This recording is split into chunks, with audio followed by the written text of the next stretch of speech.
द्वितीय विश्व युद्ध के दौरान यूरोप में नाजी अत्याचार अपने चरम पर थे।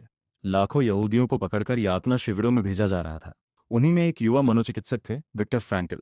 उनके पास एक पांडुलिपि थी, एक सपना था और अपने परिवार के साथ एक साधारण जीवन जीने की इच्छा थी। लेकिन एक दिन सब कुछ बदल गया। ट्रेन में ठूंसे गए लोगों की भीड़, घुटन और डर के बीच उनकी पत्नी ने कांपती आवाज में पूछा, विक्टर, क्या हम फिर कभी आज़ाद होंगे? फ्रैंकल ने उसका हाथ थामते हुए धीमे से कहा, मुझे नहीं पता, लेकिन जब तक हम जिंदा हैं, उम्मीद जिंदा है। उन्हें पोलैंड के कुख्यात शिविर ऑशविट्ज़ भेज दिया गया। वहां पहुंचते ही सब कुछ छीन लिया गया। कपड़े, सामान, नाम पहचान, यहाँ तक कि वह पांडुलिपि भी, जिसे उन्होंने वर्षों की मेहनत से लिखा था। एक सिपाही चिल्लाया, अब तुम सिर्फ एक नंबर हो। फ्रैंकल ने भीतर ही भीतर कहा, तुम मेरा नाम और मेरी किताब छीन सकते हो, लेकिन मेरे विचार और मेरे विश्वास नहीं। कुछ ही घंटों में वे अपने परिवार से अलग कर दिए गए। बाद में उन्हें पता चला कि उनके माता पिता, भाई और गर्भवती पत्नी, कोई भी जीवित नहीं बचा।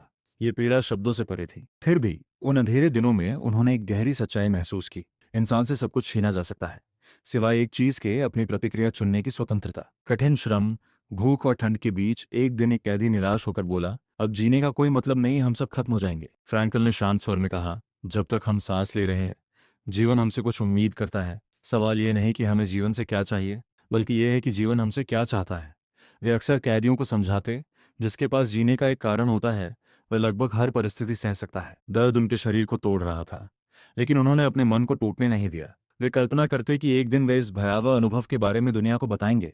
वही कल्पना उन्हें जीवित रखती थी। 1945 में युद्ध समाप्त हुआ। फ्रैंकल जीवित तो बच गए, पर लगभग अकेले। उनके पास न परिवार था, न घर, न पुरानी दुनिया।